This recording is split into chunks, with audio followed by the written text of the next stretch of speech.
Perfeito, perfeito, muito bom.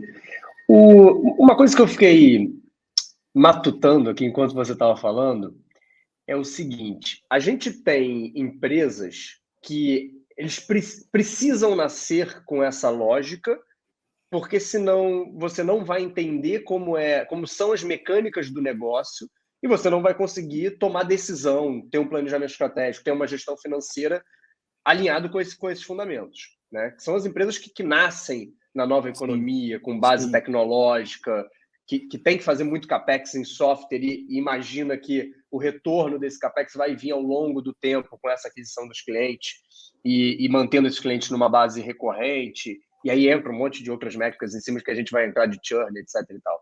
Mas a gente tem um segundo layer, e eu confesso que eu fiquei pensando num caso meu aqui. O meu Hum, carro hoje é por assinatura.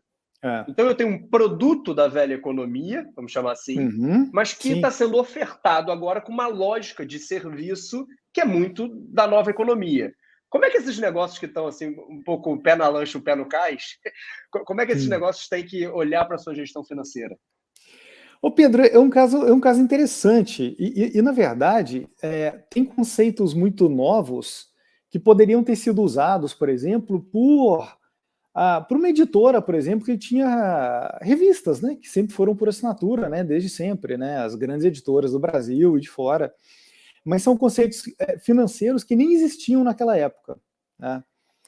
O que acontece, né, ele tinha uma clareza muito grande do custo, né, daquela revista, do valor de venda daquela revista, mas ele ainda não tinha um ferramental para poder entender muito bem qual que é o custo para atrair um cliente, tá?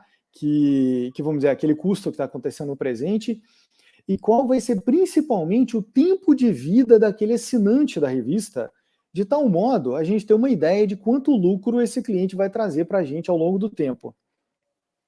Então é interessante que, na verdade, a gente tem conceitos que eles fazem sentido. Olha, em empresas assim, a gente fala principalmente da nova economia e tudo, mas as coisas nunca são tão simples, né? A gente sempre tem modelos, né, que têm características da nova economia, ou outros que não são tanto assim. E a gente tem empresas até mesmo, por exemplo, bem, abrindo um parênteses rápido aqui, né? O que é o modelo típico de uma startup?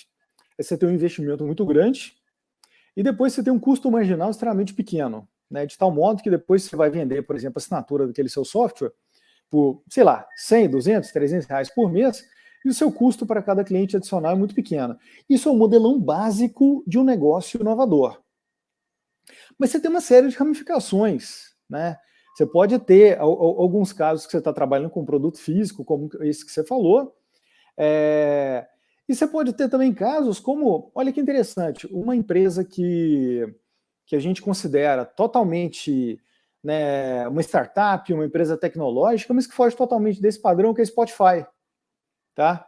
Por quê? Porque a Spotify, ela não fez um investimento que depois ela tem um custo marginal para cada cliente. Não.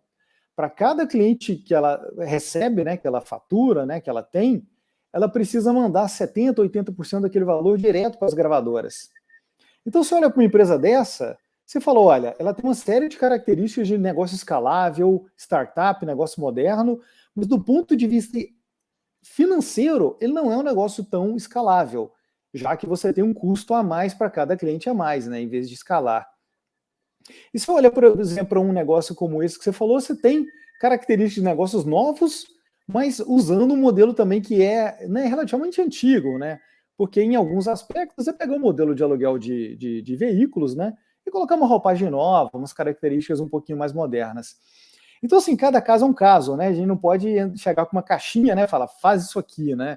Realmente é necessário entender cada negócio, né? Para a gente, né, poder, né, entender realmente o que está acontecendo ali. Tá. Então a gente está falando aqui que tem uma diferença fundamental que é nessa relação do custo marginal, né? O custo marginal para você vender um e para vender 1 milhão, né? Quanto custa para a Amazon distribuir um livro via Kindle, né? Deve custar muito perto de distribuir 1 milhão de livros via Kindle, né? Então acho que essa é a grande mudança desses modelos, né? E por isso que eles são tão escaláveis e por isso que eles têm tanta alavancagem operacional também, né? Exatamente, e por isso que eles podem ser uma mina de ouro, né? Porque imagina, você corre um risco no começo, mas a partir de um certo ponto, todo o dinheiro que entra é lucro.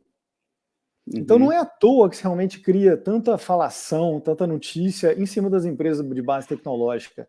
Porque efetivamente, quando a gente pega um modelo desse tipo e ele fica bem acertado, é algo realmente assim, é extraordinário. É extraordinário. Né, se eu falasse isso para um empresário de 30, 40 anos atrás, que para cada produto a mais que ele vendesse, ele não ia ter custo nenhum, que tudo que entra ali é lucro, ele fala, cara, não faz sentido, isso não é assim que funcionam as coisas.